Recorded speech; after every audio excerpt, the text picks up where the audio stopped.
Solid tales, history uncovered.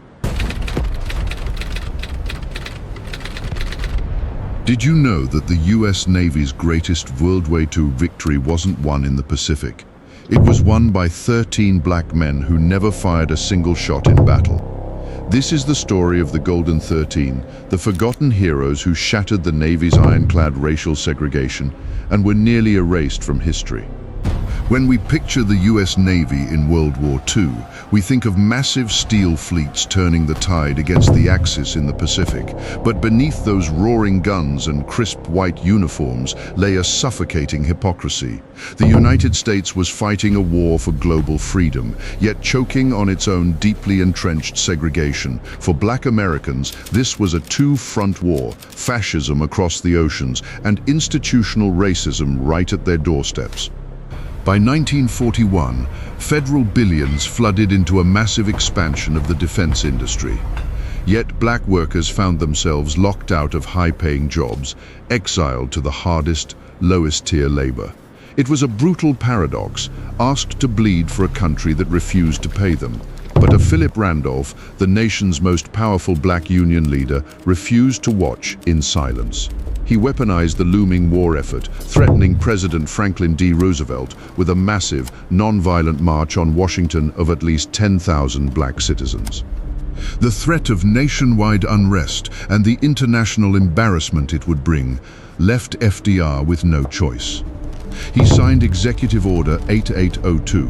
This order banned racial and religious discrimination in defense industries and federal government jobs. It also created the Fair Employment Practice Committee to investigate and resolve discrimination complaints. It was a crack in the armor, but it barely scratched the military's deepest rot. Of the 1.2 million black troops who served in World War II, the vast majority were violently segregated. They were handed shovels and supply crates instead of rifles, and nowhere was the color line more ruthlessly enforced than in the US Navy. Prior to 1944, a black sailors' war was fought entirely below deck. They were messmen, dishwashers, cooks, laundrymen. They spent their days breathing in grease and steam, forbidden to even touch the weapons that defended the very steel hulls they served on. But in January 1944, immense public pressure forced the Navy brass to crack. Reluctantly, they authorized a highly secretive experimental officer training program. They pulled 16 elite black sailors from the ranks. But make no mistake, this was not an opportunity. It was an execution block. Convinced that black men fundamentally lacked the intellect, courage, and leadership to command, the top brass rigged the game. They maliciously compressed a grueling 16-week officer candidate school curriculum into just 8 weeks. Think about that. They didn't just make the test harder, they rigged it to make sure these men would fail, automatically washing them out to prove their racist doctrine right. The 16 candidates were shipped to the freezing winds of the Great Lakes Naval Training Center in Illinois. The isolation was absolute, but so was their awareness. They knew they weren't just taking a test, they were carrying the suffocating weight of an entire race on their shoulders. They saw right through the Navy's 8-week death trap, refusing to be broken. They turned their barracks into a clandestine classroom. They named it Dormitory University.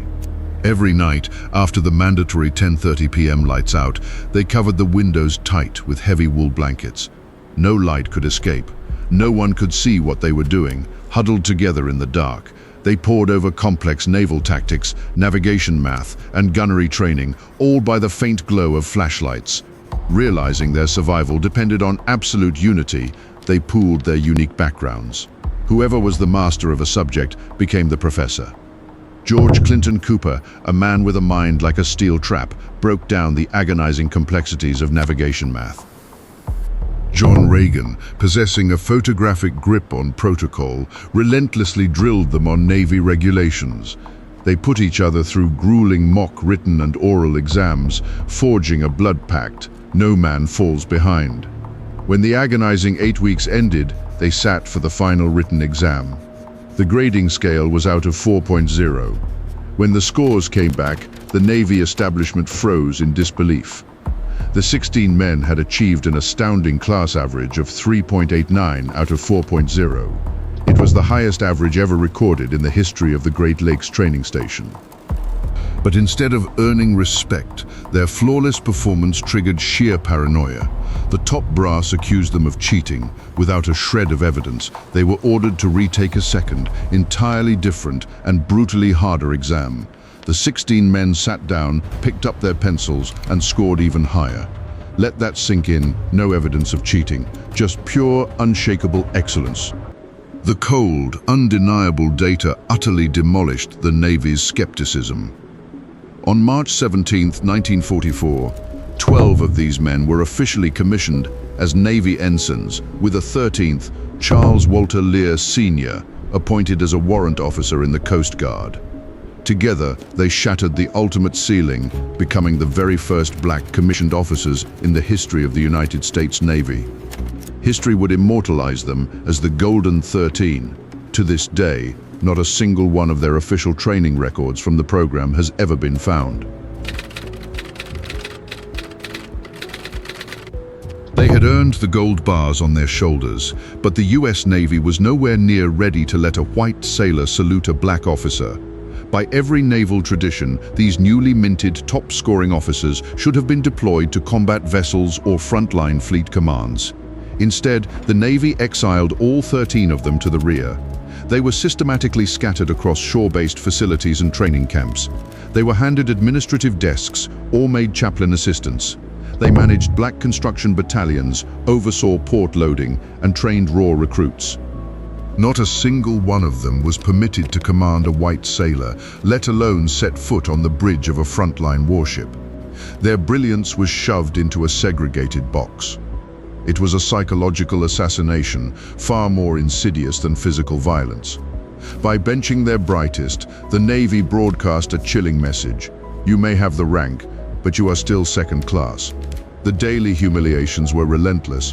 White sailors openly refused to salute them. When the Golden 13 walked into an officers' club, white officers would silently stand up and clear the room. In the mess halls, they were denied seats at white tables. They navigated a daily minefield of racial slurs, dismissive sneers, and the constant waiting for you to fail glare of their superiors. But the Golden 13 executed a brilliant, silent counter-offensive. They formed a quiet consensus: never break, never show anger, never lose military bearing. They knew that a single emotional lapse would instantly validate the stereotype that black men lacked the temperament for command. They buried their rage and poured it into absolute terrifying professionalism. They resolved to be sharper, smarter, and more flawless than the white officers who despised them, dismantling the justification for segregation from the inside out.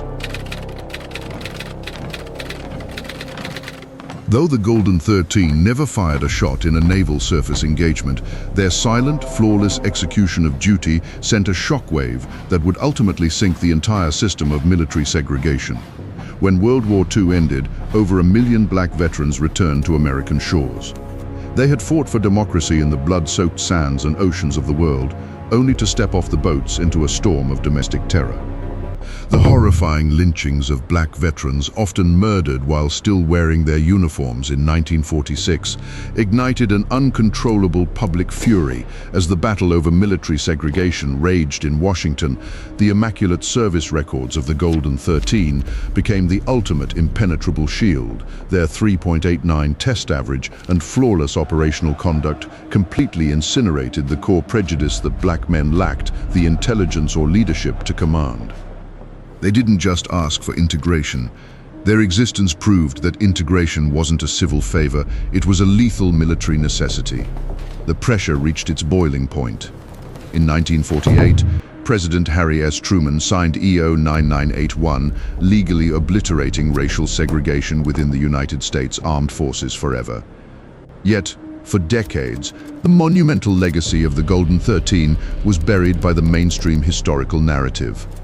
It wasn't until the 1970s and 80s that historians exhumed their story.